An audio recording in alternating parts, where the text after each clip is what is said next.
Ridwan Kamil, cagup yang tak dikehendaki. Selamat datang di OCD bersama Cak Den.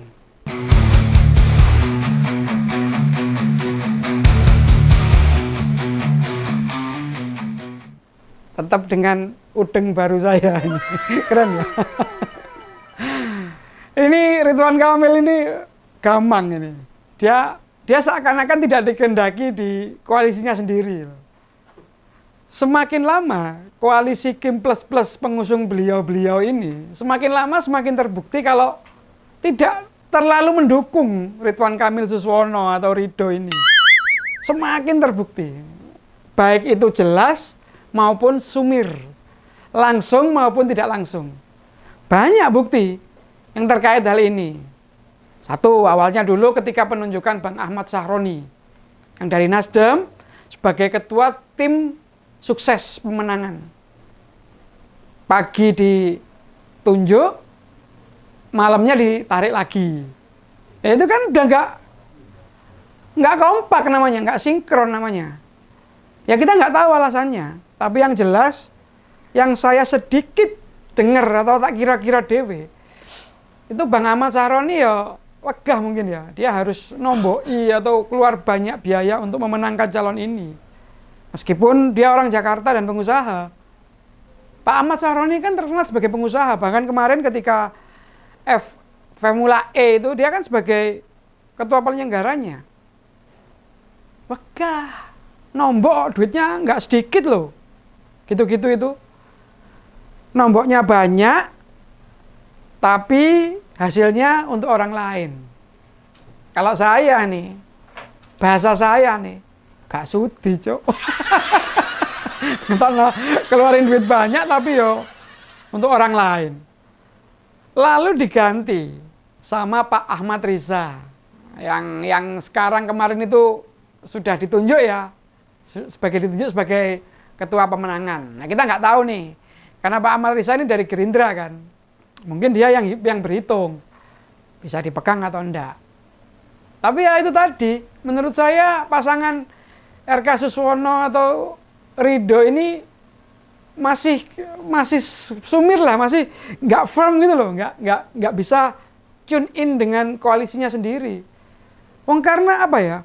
Pak Prabowo itu kan sebagai pemegang otoritas tertinggi, sebagai kepala Kim Plus, itu aja belum menemui mereka ini loh, belum bertemu untuk membicarakan bagaimana baiknya Jakarta. Bagaimana yang harus dibenahi di Jakarta, belum mau bertemu. Gimana coba? Padahal besok Pak Prabowo bertugas sebagai presiden. Harusnya kan berkoordinasi langsung begitu Pak Ridwan Kamil sebagai calon gubernur ditunjuk. Harusnya langsung berkoordinasi. Harusnya begitu. Tapi mana? Komunikasi politik antara partai-partai pengusung Ridwan Kamil dan Suswono sepertinya belum tune in, belum ngeklik dengan kandidat-kandidat yang mereka angkat sendiri.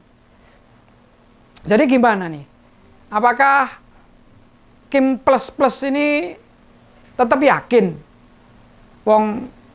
Seakan-akan mereka mendukung sebuah calon, tapi pendukungnya belum tentu sepakat atau setuju dengan itu. Sekarang kita lihatlah Partai Demokrat. Partai Demokrat itu kan berada dalam koalisi Kim plus plus ini kan. Mengapa kok tidak mau bertemu dengan pasangan Ridwan Kamil Suswono? Jangan-jangan mereka sedang ya seperti Golkar lama dulu lah, main di dua kaki ya. Main di dua kaki. Sehingga ketika mau masuk atau mau terjun secara all out gitu masih ragu. Lah kok gini, mosok Pak Prabowo nggak mau menegur? Harusnya ditegur dong.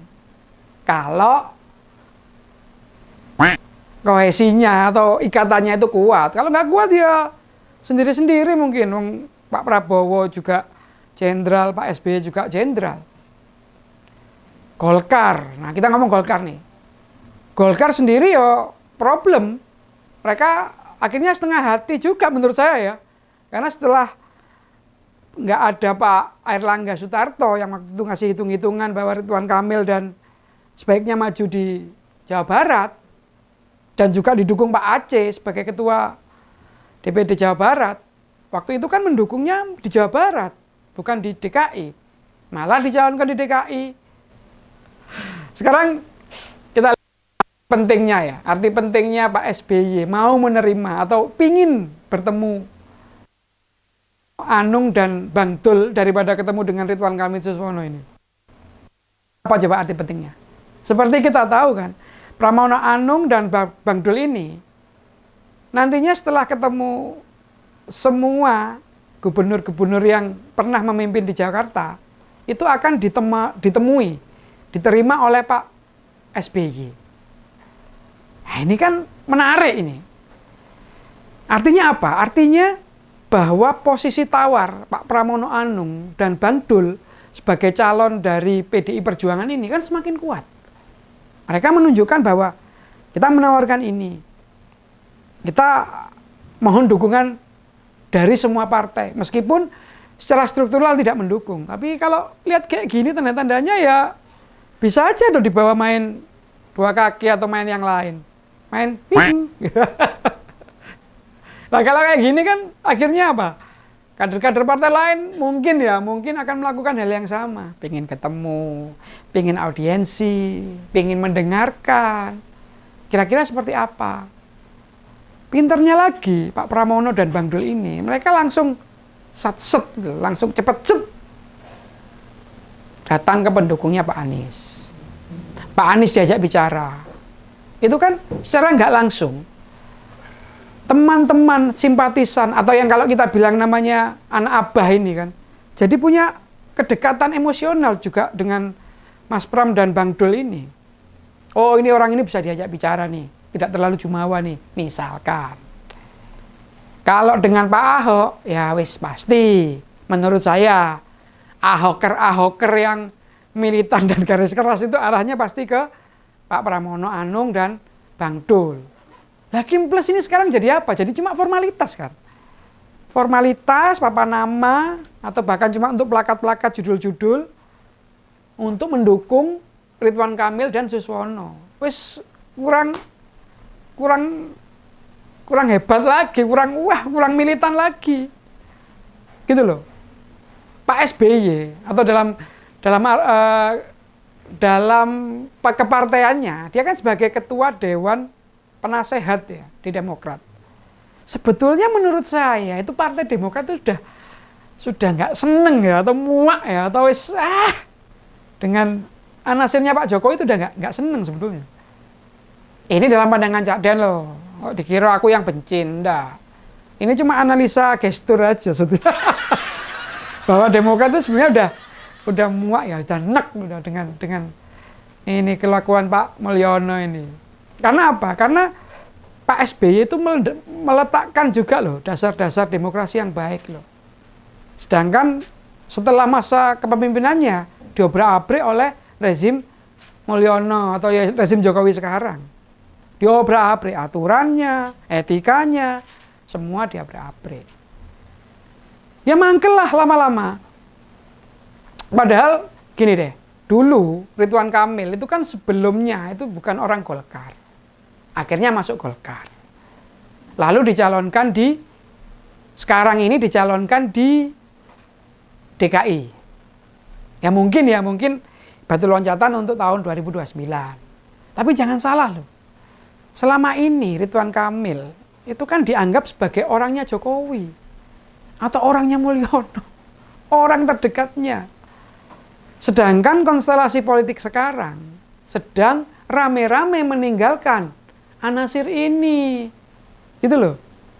Jadi ya serba salah juga Ridwan Kamil ini. Tapi ya wis kapok, wis itu resiko kedekatan dengan seseorang apalagi mengambil tuahnya di akhir masa jabatan Pak Jokowi ya bisa seperti ini.